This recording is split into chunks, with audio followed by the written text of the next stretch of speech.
meditation teacher, I'm finding two things. First of all, you asked, is there a lot of fear or is there fearlessness? And I find it almost both.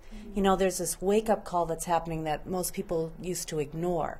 And now I think it's waking people up to the fact that, you know, it is beyond the material. It is beyond the self-image and the things we have. And so they're waking up, and then there's fear. But they walk through the fear, and then there's this fearlessness that I have not seen before. And, you know, I like that trend where people are waking up. Now, the trick's going to be to wake up before the wake-up call. But that's next. I think that'll happen next.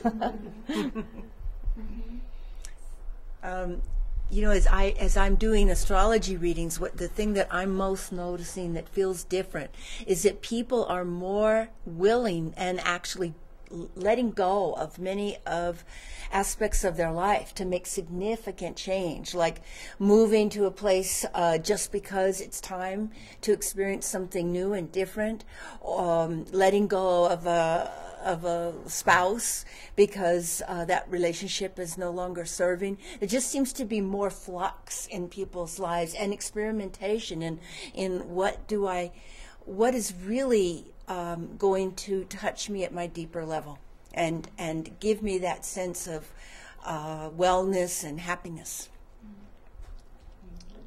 I think that for me, and I work in several different contexts, so with me, I think that something that you just said, Corey, about about people wanting to be touched at a deeper level, I think is maybe the unifying theme. You know, in the work that I do with teenagers, I'm seeing less confusion about one's own path and more of a sense of, rather than confusion, it's like, I'm not certain where it is, which is different than confusion. It's like, I'm looking for it, as opposed to, well, I don't know what might be here, it might be there, I really don't know what this means, I don't know what that means. There's less vagueness to it and more searching. And the teenagers that I work with really are coming in with an immense amount of energy. They are prepared to deal with this world. Kind of ready or not, here I come. And they don't necessarily know where they're going. They may make bad choices, but they really are very determined to be here and are looking for their place in the world. The adults that I do shamanic consultation with are really seeking a deeper connection with spirit, pretty much across the board, and trying to find a meaning, trying to find a way to make their life a journey for themselves. They're trying to begin to see their life differently, so that their life begins to appear more as journey that may not be this lifetime only, but maybe several lifetimes or many lifetimes. And there's a shifting of perspective that people are wanting and are working hard to get. And then lastly, in my own meditation, I'm aware of immense amount of help at this time. It feels like the spirits are falling out of the rafters. I mean, I've never seen anything like this. It feels like there is so much help from the other side. It's extraordinary. And that also feels new and very special. I think the word that comes to me is authenticity. As a Tantra teacher, what I find is, and also as working with couples in coaching, is that people are really feeling like this deep desire to be able to be authentically who they are. And yet they look out in the world and, you know, there's so much in the media that's telling us you should have this or want that, or if you only get this, you'll be happy. But people are seeing through all that and they're recognizing, no, I've been playing that game and it's not working, and they're wanting that deeper connection to go in, that heart connection.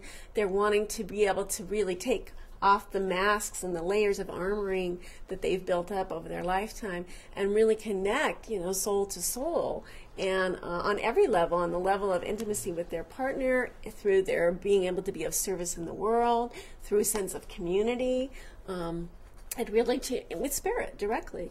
So I think that really is what I notice, is that people really desire that deep authenticity, and they're looking for guidance about how to, do that, how to be that. Really, it's not a doing, but just how to allow their true self to be.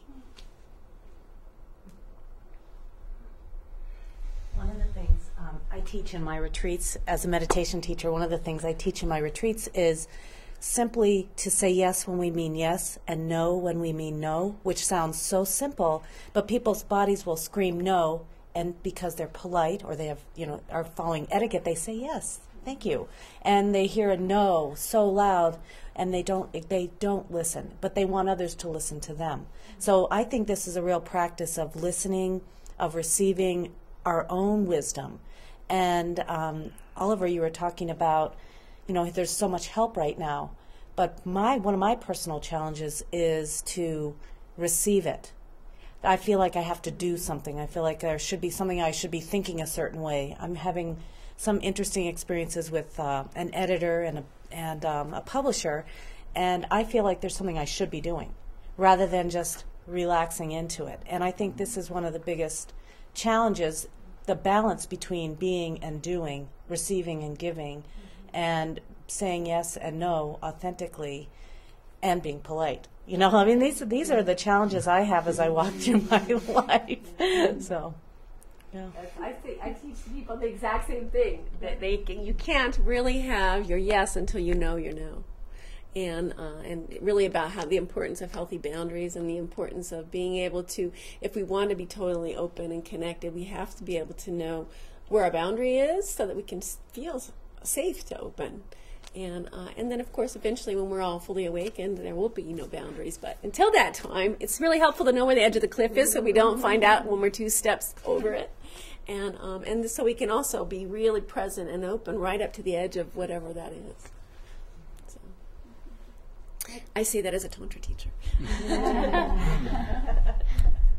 As someone who works with people's body and couples work, what I've been seeing a lot of is like what you guys are talking about, but it's like in order to get in touch with what your no is, you got to be able to feel. And I think people are almost going full circle on the whole self-medication and pharmaceutical medications of not feeling. And the more everyone's willing to feel and really kind of embrace our humanness, I think the more we do receive spirit and everything that we really are. So that's what I'm seeing more of, people bottoming out on numbing, away from their humanness.